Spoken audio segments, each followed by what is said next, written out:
I'm Rebecca. And I'm Hunter. This is the Family Show!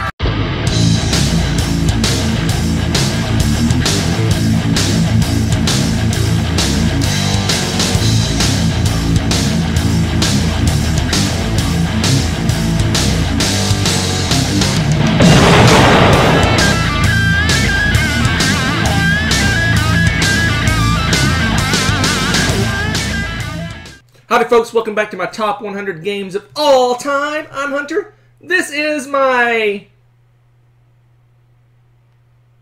cohort, Rebecca. Good save. I was trying to think of something obnoxious, but I just let it go. Wow. It's too early in the video to go obnoxious, so I'm going to wait. Since when? So here we go. Let's What do we have this week, preview the list. Okay. We have 5 new games. Okay. 5 games that went down. And 1 game I do not own. Doesn't that add up to like 11? No, or does some of it overlap? Dun, dun, dun. Well, the new ones couldn't have gone down. So the one I don't own either went down or it's new. That's but really not both. It's not much of a surprise if you don't own it that it would go down. It makes kind of sense, actually. I can see it. Or it could be new. What? Brain. Alright, let's start off right away with one of my all-time favorite worker placement games. Oh.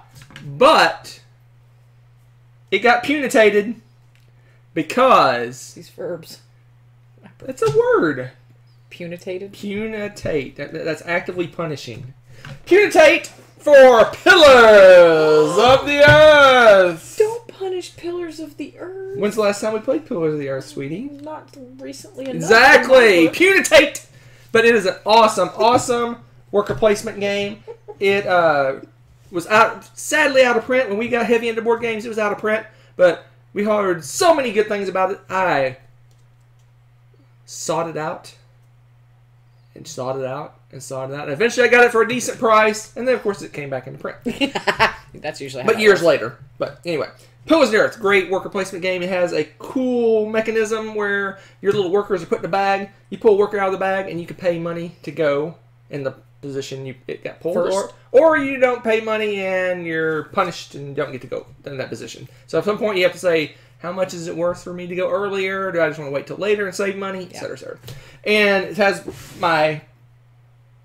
I want to say my favorite board in board gaming. So I'm going to... Yeah, it's gorgeous. Go ahead and pull the board out, but you're basically building a cathedral. You're trying to do that while earning victory points with all types of different workers. You have glass blowers and masons and carpenters and all sorts of people that do building type stuff.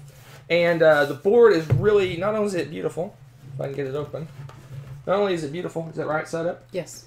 Not only is it beautiful, I don't know if you can see it, but it's also self-explanatory. Yeah, the way it works is the workers fire off in order, and all the places in the board have numbers. So you start at number 1, wherever it is, and you go through, and you cycle all the way through until you go through all the workers.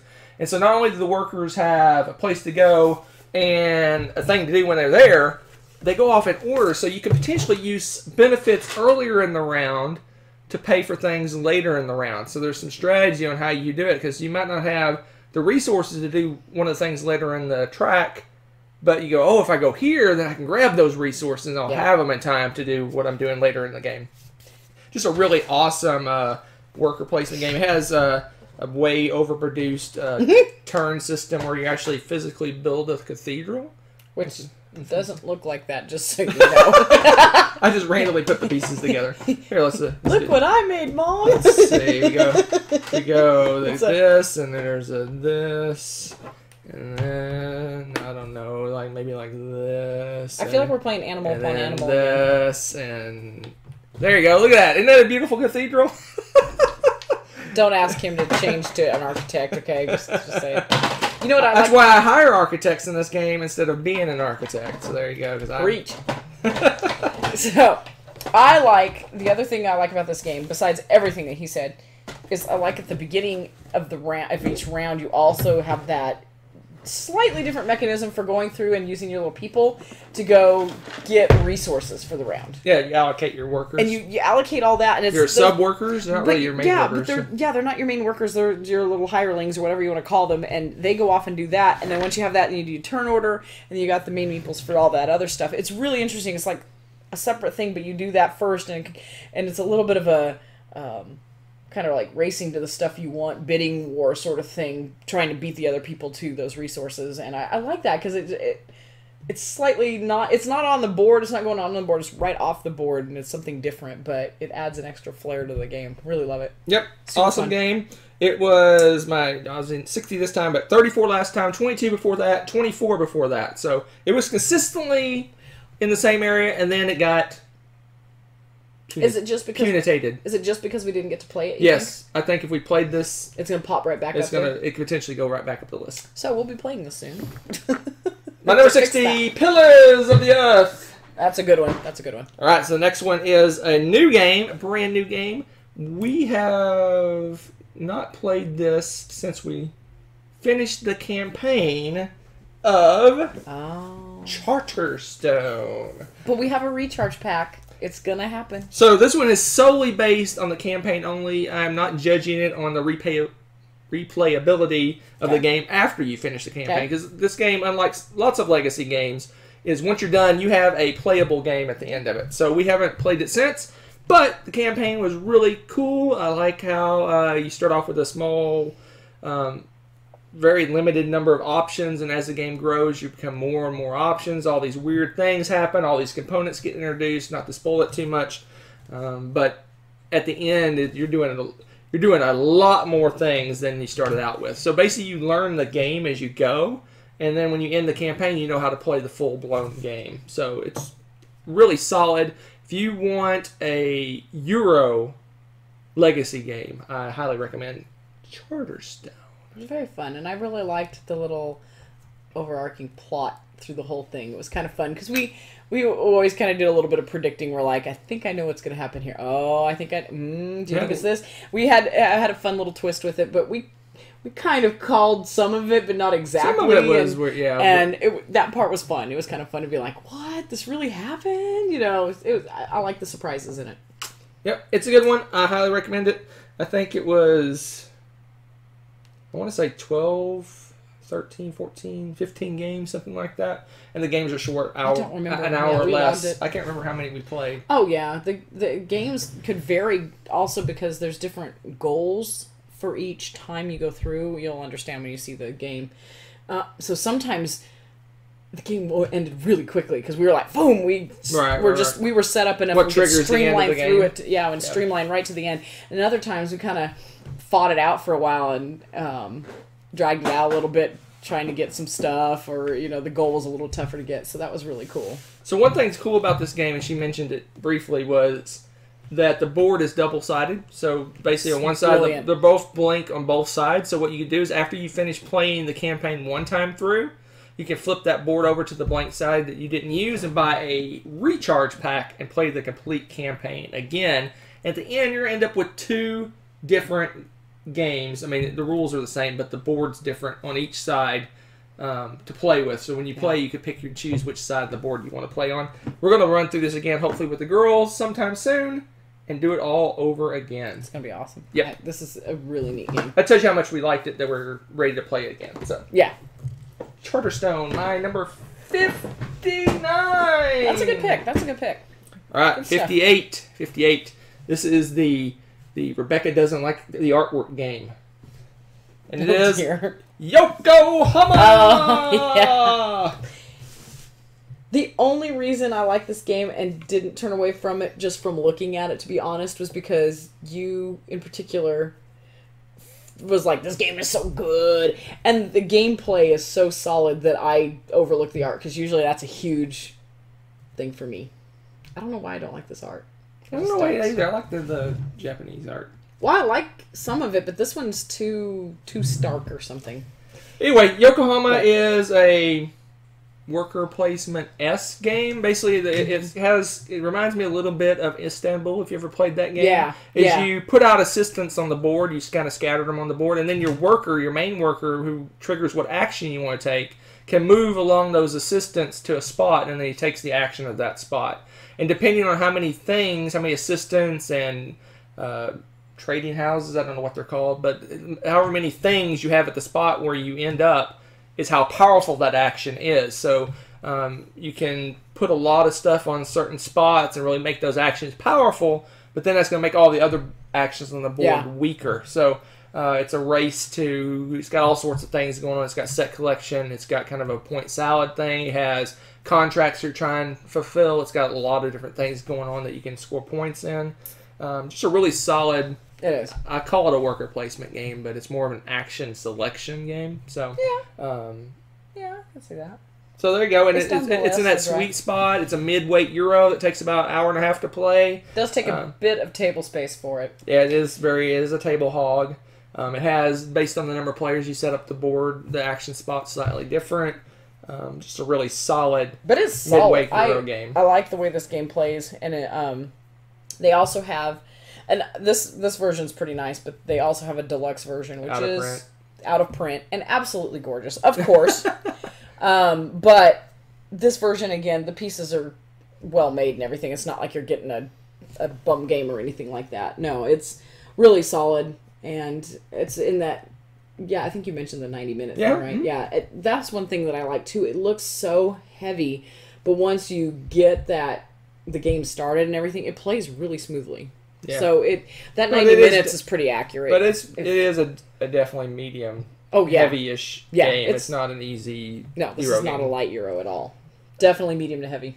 Anyway, that's my number 58. It was my 29 last time around, so it is not a new game. Is that because it wasn't getting played much? Yeah. I think so. Yeah, I mean, it's set... Because you love this. It's set on our shelf.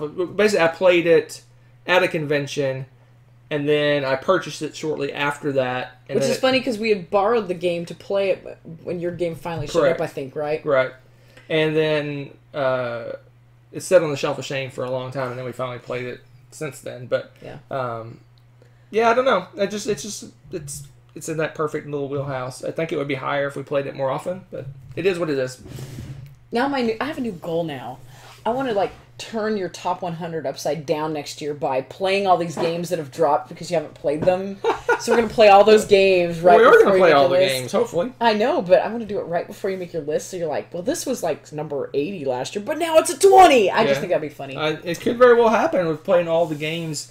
If you've been watching our channel, we were doing a little thing. We were playing all our games in our collection. So a lot of these games, I think next year's list is going to be all over the place because as we play them, I'm re-ranking them and rethinking about how much I like them. So it's going to be exciting. Yep. All right, so onward to the I don't own game on the list. What? It is also a new game to the list, so it's a double whammy. I don't own and new, and that is Star Wars Rebellion. Oh, that's right. I keep forgetting you got to play this. So I played this at a convention. I was the Empire. I was the good guys. And wow. So I played the Empire, and I really enjoyed the game. I am lukewarm on Star Wars. I like it, but I'm not obsessed with it or crazy about it. But I think the Star Wars Rebellion is very thematic. It's kind of a macro view of Star Wars. You kind of pull back and you're on the planetary level, but you have all the characters and things that doing different missions and things with the characters. So it's got that part of it as well. So it's kind of a cat and mouse game where the rebellion's hiding from the Empire and trying to not get caught. And the Empire's scattering all over the place and searching for them and trying to find them. It's really I really like that. I guess deduction. I guess that would be deduction. Trying to deduce narrow it down and figure out where the rebellions are, and they have ways of moving their base and moving around and things like that. So it's just they're trying to hold on for a certain amount of time, and the Empire's trying to find them before that time runs out. So just a really solid game. If you like Star Wars, you'll love this game then. Yeah, and you can handle a kind of a mid to heavy-ish game. I wouldn't say heavy, a mid-weight game. But but it's got a lot of things going on. This is a really a solid game to try. This is a lot of people's in their top part of their list. They think it's like what they say, Star Wars in a box, like so. Anyway, Cool. I enjoyed it greatly. I've only played it once. That's probably why it's so low on the list. I think if I played it regularly or more than once, it might move up because Wow. I really enjoyed it. I think I would actually honestly like the Rebellion better because I like that whole secrecy, trickery thing. So I think I would like playing that side better, honestly. But Interesting. there you go. My 57, new to the list, Star Wars Rebellion. Look at that. You guys have corrupted him. He's got Star Wars on his list now. Yeah, My probably, goodness. Might be my only Star Wars game on the list. Probably.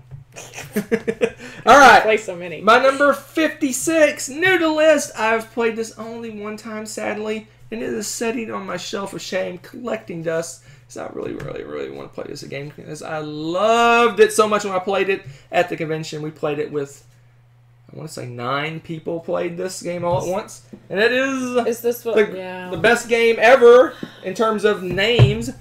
Sidereal Confluence, Trading and Negotiations in the Elysian Quadrant. That is amazing. Amazing. So this is Pit, the board game. In space. Kind of. I want to play this game. So Sidereal Confluence, it is a game where each person is a very unique race. I mean, it is like every single race plays the game pretty much differently than everyone else plays. Man, I want to play this game. And the whole goal of the game is you're basically gathering resources, converting those resources into other resources, and eventually you get to where you're actually converting those resources into victory points. There's trading, there's negotiation, but everything, the trading part of this game is real time. Basically, you have your cubes in front of you, and that represents all the different kinds of resources, and it's just go. And you're trading with the entire table. Everyone in the whole table is fair game. You can trade. Any trade's valid. You can even do future trades. You can do all kinds of weird trades.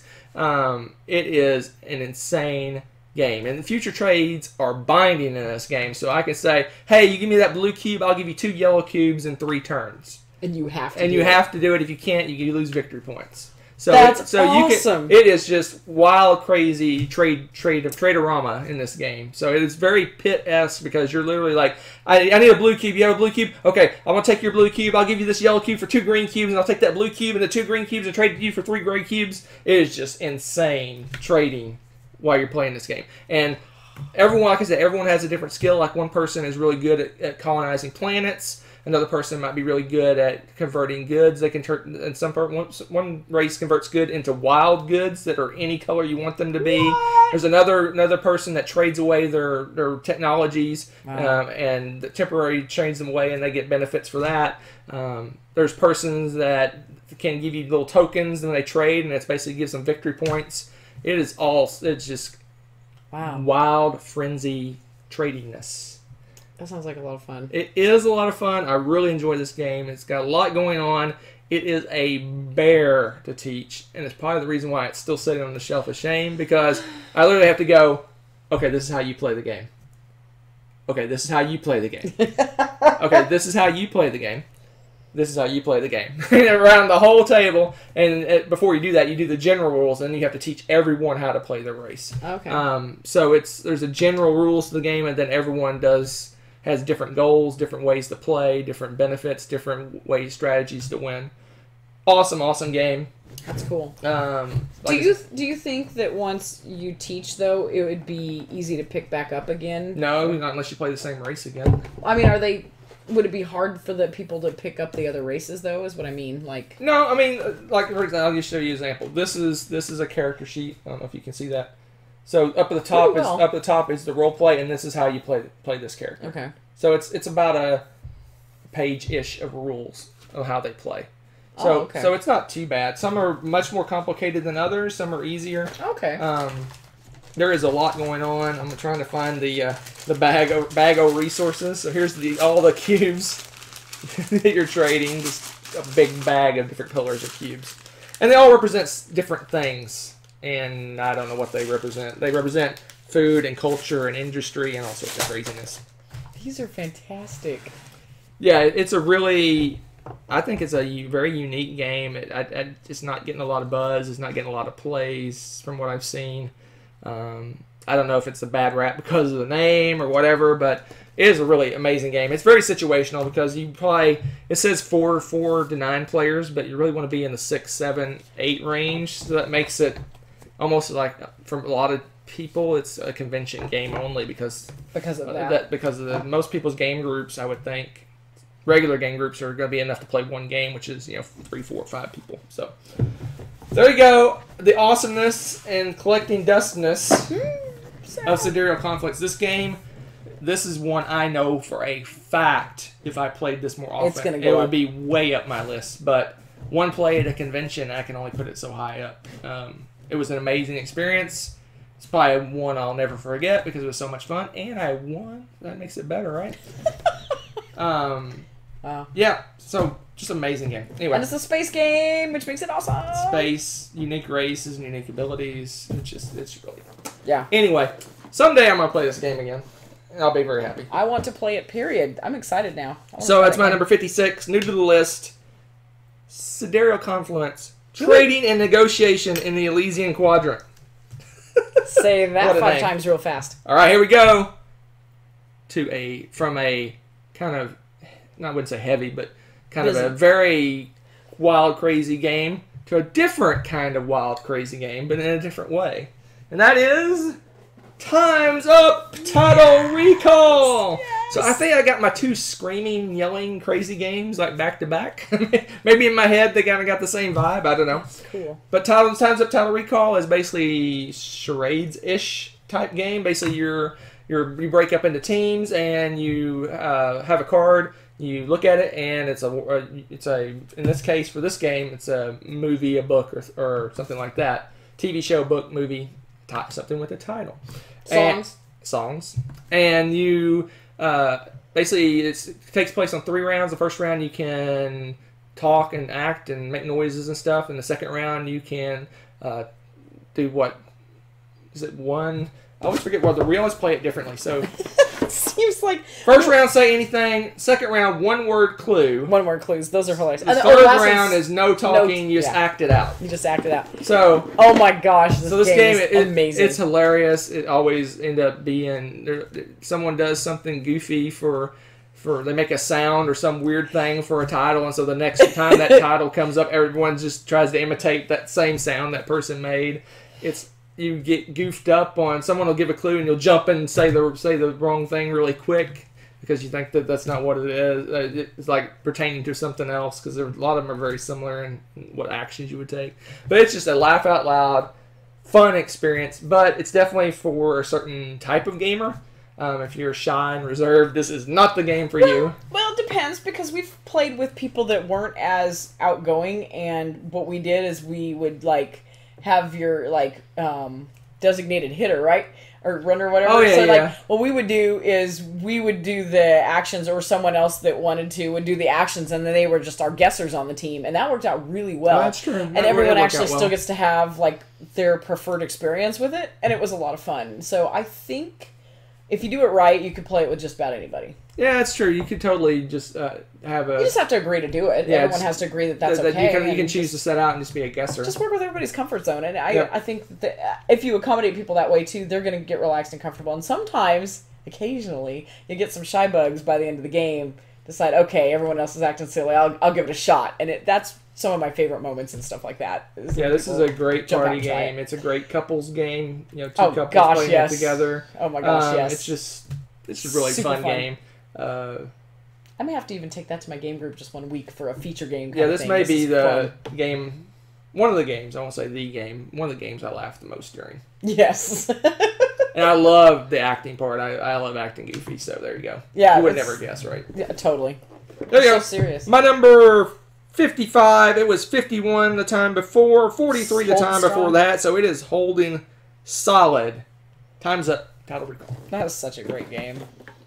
I've been wanting to play that for a while. All right, so we're going from a light, whimsical game. Oh my goodness. To the heaviest game in our board game collection. Really? My number 54, Arkwright. Another one of those you can use to lift weights, right? Yeah, it is a block of cardboard. Arkwright. This is Economics, the board game. So It really is. So basically, the theme of this is your factory. You own factories in wherever this is located. The town of Arkwright. I don't know. It's like England. So you basically own factories in England, and you go through different eras of time. Each big round of the game is a different time period. And you're basically building up your factories. You're hiring workers to go in your factory. You eventually kind of upgrade and get machines to replace your workers, but then you get more skilled workers to do the more difficult tasks. It has all sorts of things going on. It has the workers, as you hire more workers, their wages go up because there's less workers. There's supply and demand on the workers, so their wages go up. So eventually they're going to get so expensive that you need to find a way to get machines to replace some of the workers so that you can get rid of some of the expensive workers. It has, when you sell your goods, it's based on the quality of the goods and the price you make the goods for. You can set the price of the goods. You can decide what quality it is based on your machines and such. And that decides the supply and demand on the goods. So some of your goods might not sell if you set your price too high or your quality is too low. Your goods might not sell. So you have to kind of balance that. It has all kinds of machinery upgrades. It has shipping that's going on in the game, ship off your goods to sell them. But the bottom line is you're trying to make your company, as your stock of your company, as valuable as possible, and buy shares of your stock as you go along. To basically the end of the game is your stock value decides whether you win the game or not. And there's all kinds of ways to increase your stock value by the number of goods you sell and upgrading your things. There's two versions of this game. There is the spinning Jenny version, which is kind of the more simple version of the game. It's still a heavy euro even playing that. And then there's the water frame, which is the mega advanced everything goes, you're doing everything version, which is exceedingly heavy. Did we play that? That's the one we played. Okay. We've only played this one time, just because. Or did we play it twice? I thought we played it twice. I think we did. We went back and played the spinning Jenny, and we didn't like it as much as they are. You're right. Yeah. We did play it twice. But this is an amazing game. If you're looking for a heavy Euro game that your actions make a lot of sense in terms of real world. Use that term loosely, real world economics in terms of supply and demand and your prices and your quality and selling and how your stock goes up. And in the more advanced game, your machines rust and age as time goes by and they're not as efficient. So you have to upgrade your machines as the eras go by. The machines stop being as efficient, and I think eventually they just don't work anymore because so much time has passed. Yeah. Just a really, really solid heavy Euro game. This is a lot of people's, I won't say a lot of people, but some people's favorite heavy Euro game is Arkwright. So I'm not gonna lie. The first time we played this, and of course we were playing, the heaviest version. Right. But for the first couple turns, I probably did not get the game, like straight up, like it didn't click. Right. From the rules because it is so heavy. You actually have to start seeing how things work and follow through, and then you're like, okay, now I got it. It's just, it is so heavy. Now, after playing games of similar weight and things like that, it's starting to get easier to wrap your brain around. But that first time you try a heavy game like this, cut yourself some slack if you don't quite get it at first. Because so it's a lot. It's a lot to absorb. I'll show you a couple of things. So, this is the... What are all these? This is the player's guide. This is the general rules of the game, and kind of gives you some, not general rules, but it gives you some extra information about rules and things like that. This rule book is 26 pages long. Okay? Then the base game, the spinning Jenny, I said, the simple version of the game, is another 24 pages long. Then if you go water frame, which is the more advanced version of the game, it is 35 pages long. So, yeah, it is a heavy game. And just to kind of show you what's up, here's your player board. Oh, it's so busy. There's so much going on that board. But even busier. Board, the main board. If I can get to it. Help me out here. Yeah, it's pretty intense. So, let me get to the main board. Here we go. Here's the main board. It looks like a Excel sheet. An Excel spreadsheet. Here we go. This is not an art-driven game, people. Excel spreadsheet. But oddly enough, what turned out for me at first, I thought, I'm not getting this, I'm going to hate this game. But it turned into that puzzle where you're like, okay, wait a minute. I've got this. I can figure out how to make the puzzle work. And then you just become obsessed with making that efficient machine. Yeah. And normally, this is not the kind of shtick that I like, but this game was strangely addictive, and I really, really, really got into it by the end of the game. Oops. So, it was a... Pardon me. It was a pleasant surprise, let me tell you. Pardon all my noise. You gotta know what you're getting into, though. You see all that? But no, It's this a bit of game a is really commitment. fun. If you're looking for a It's a heavy commitment. Euro game with a Yeah. lot of theme wrapped around it, Yes. this is a good one. This game reminds me, in theme wise, a lot like the Vital, the Serta games. Yeah. But his games are, in my opinion, much easier to understand and play. So Yeah, his play... Yeah. there you go. I got this for a song at a dance at a Ding and Dent Which I don't even... at Dice Tower Con. Where's the ding? I think we found one corner was messed up on it. Oh, is that right there? Oh, and it's got some paint scuffing. Yeah. Hey, whatever. I'll take it. That's pretty cool. Anyway, my number 54, new to the list, Arkwright. Cool. All right. That's good. Let's keep it going with another brand new game. In fact, it's brand new because we just played this, I'll say less than a month ago. And it's already on my list, and it's already number 53. That tells you how good it is. It must be amazing. Is Dinosaur Island! This game is fun. This is fun in a box right it here. really is so much fun. We played it, and we were just laughing and joking and just cutting up the whole time. Basically, you're running a dinosaur theme park. You're basically collecting DNA. You're using that DNA to create dinosaurs. You're building pens. You're putting them in pens. You're getting visitors that come to your park, hoping the dinosaurs don't break out and eat such visitors. You have hooligans that are sneaking into your park, not paying their way in, and disrupting things and causing problems. And it is just a fun game. It has, This is Jurassic Park, the book, in a box right here. I absolutely adore this. This is hooligans. There's hooligans. So let's open it up. I guess this is the opening box section. Yeah, this was a good purchase. You did a good job. And this is the Extreme Edition, the new Kickstarter version. I'm not sure what the retail looks like, but it is chock full. This box is chock full, guys. I'm trying to find the Dino Meeples. The Dino Meeples are the Deeples. Dino. I don't know what they call them. But anyway, you have all these. See if I can. There's like 8 different kinds too. So let's see if I can show you some of these. Oh yeah, you can see that. Triceratops. Let's see if he gets his dinosaurs right. You got a pterodactyl. Or Pteranodon. Yeah, pteranodon. Or you have a Parasaurolophus guy. Look at you. And Still you remember got, your dinosaur and you training. got a T-Rex. Right here. So, really cool. Oh my gosh, this game. Oh, you got And these are cool a plastic. Stegosaurus. These are cool. So These are cool. anyway, this game is just fun. It's just really fun. What it reminded me of when I was playing this game, it reminded me of a lot of those like Roller Coaster Tycoon and Railroad Tycoon type games where you're setting up your little shops and let's see what happens. And hoping visitors come in and hoping the dinosaurs don't break out and.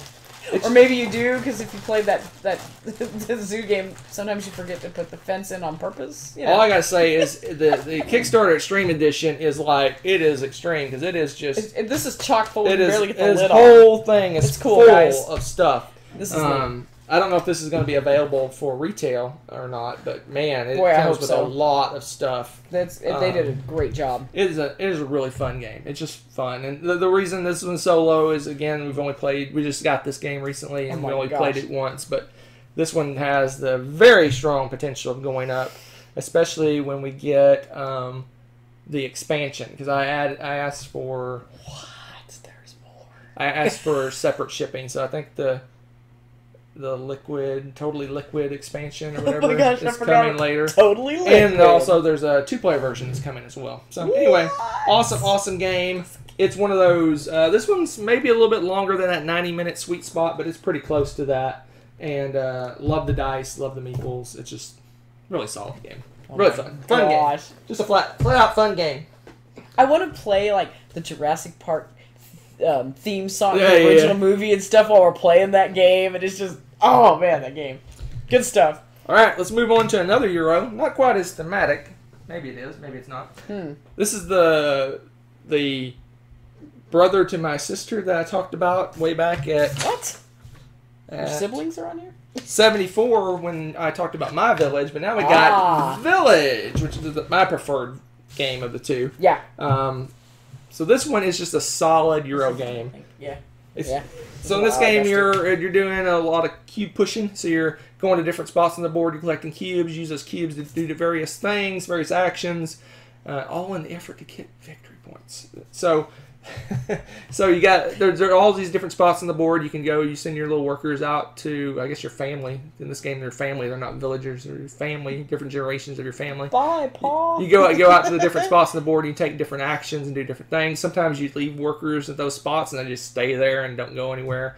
But just like the My Village, if you watched one of the earlier videos, it has that same Grim Reaper type thing. You have a thing, basically every action you take takes a certain amount of time.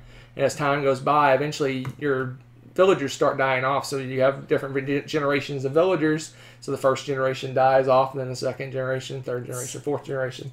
Eventually, when enough people die off, and you fill up the graveyard full of people, that's what triggers the end of the game. It's kind of morbid. It is kind of morbid, but it's like, well, the graveyard is game over. But I really like the game because you start out with a certain number of those workers, and you have to do certain things to get more villagers. Because if you don't bring in the next generations of villagers, you're going to end up with less and less villagers. You're not going to be able to do as many things. It's just a really solid Euro game. If you're just looking for I wouldn't say it's super thematic, but if you're looking for a good, solid, again, that 1 hour to hour and a half game, Euro game, this is one midweight, hits all the sweet spots. Well, yeah, and it's different from the other ones because you don't have very few games out there where your workers actually age, right? And I think that's really cool for something unique. Yeah, most games you start out with a set number of workers, and you can do things to get more workers. Yeah. But you never have to kind of keep ahead of your workers dying off. Right? Yeah. So this plays a large part in this is a great game. We've got both of the expansions for it. One's the port and one's the inn, and they both, I think, add good things to the game. But definitely try out the base game first, and if you love it. It's by Inca and Marcus Brand. They do a lot of great games. In fact, they've come out with some really good games recently. Ooh, good to know. I can't remember. Anyway, Village. That is good. Anyway, there you go. So that was my number 52. It was 32 last time, 18 the time before that. A little bit of punitating, but it's still a solid game. And now the last one for this list, and the last one of the bottom half. What? And let me tell you, the top half of this list is insanely good. So this is just Spoilers. on the verge of being insanely good. Okay. And this is just a tried and true favorite ever since we got it. Ever since it was reprinted, we grabbed it up almost immediately because we heard all kinds of good things about the original version of the game. We love the reprint. We love the game. And I'll tell you why. Why? Tell us why. Mission Red Planet. This game's fun. I love this game. So, let me tell you about Mission Red Planet. So, in Mission Red Planet, you're trying to... It's an area control game, so you're sending your little astronauts off to Mars, and you're populating different sections of the planet, and you're trying to get area control on it, and you get, based on whoever has the most in certain areas, you get different resources, and the resources are your victory points. But there's a lot more going on than that. So, when you're sending these little astronauts off, you basically do it by playing cards. So, you'll have a hand of cards. They're numbered from 1 to, I want to say 1 to 9. And when you play the cards, basically they fire off in order from highest to lowest. Is that right? Highest to lowest. It's a countdown. Anyway, so they fire off and they do different things. You can do, a card may have you add your astronauts to a rocket ship that's going somewhere. One of them may let you take a rocket ship and redirect it to a different place. Another one may sabotage a rocket ship and blow it up and everyone dies. So all sorts of craziness going on with these cards. So it's all hidden. Basically, everyone around the table selects one of their cards and plays it face down, and they flip them over, and then they fire off, and based on the number or the order of the cards. So you could potentially be doing things that don't really do anything based on someone may have messed up your turn early on. It doesn't really happen a lot.